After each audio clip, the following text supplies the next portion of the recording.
ukizwa neza imisi ni mibi. Numva no kugira inama ko wokizwa neza ahandi ho bizogucanga kubera imisi ari mibi.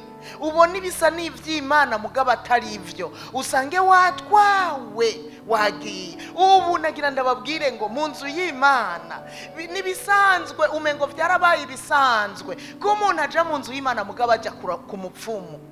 Ibi birahari. Umuntu aja mu nzu y'Imana ariko ari umusambanyi kandi abikora na samedi yamyeyo. Hariho n'uza mu rusengero yarayeyo, akikora neza, kumbe yaraye gusambana mugabo arito yaraje mu rusengero. Imisi ni mibi, turi mu rucangatirane, turi mu bintu bivangatiranye bigoye. Rero kizwa neza mu izina rya Yesu.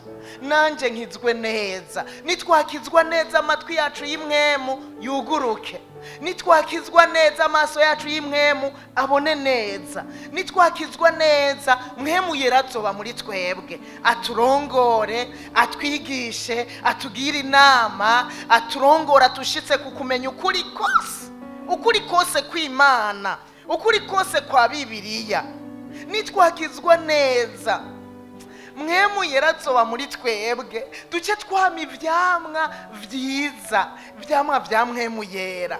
Duce tuba abantu bakundana by'ukuri, urukundo rube muri twebwe gukuri, rube muri twebwe atari uburyarya, atari hariho abantu muri twebwe akundana uyu munsi ejo akaba yahebanye ari baratora. Nitwakizwa neza mwemu yera ari muri twebwe tuzokundana vy'ukuri, twumve ko dukunze bene data urukundo gukuri, apana vya bindi aguhonyora ko muri repetition ugaca umwaduka cyangwa utanavuze canke bitanasohotse bikaguma indani uruzigo ibiki, ukaza wumva ariko aravuga ngo cerekana ko yaransitaje nakahana habari uwo munsi yagutsitarije ntawazi. Nitwakizwa neza rero tuzokundana. Mwene data guhonyoye umubwira uti nta ngorane, wumve kandi ko ari ibintu bito, wumve ko ari bito uti nta ngorane kubera umukunda, nta ngorane nawe akubwire pardon vyihuse kubera urukundo rw'Imana ruri muri mwebwe. Nitwakizwa neza umunezero uva ku Mana uzoba muri twebwe, n'abatubonye mu rusengero babone ngo uyu muntu harimwo umunezero wa mwemu yera, no muhira no ku kazi aho muri hose no mu kibano babone ngo uyu muntu ukuntu ameze, uyu muntu ukuntu ameze yamana neza, yamana nyene umunezero useruka. Hariho ikintu kumbe ni mwemu yera ari muri wewe.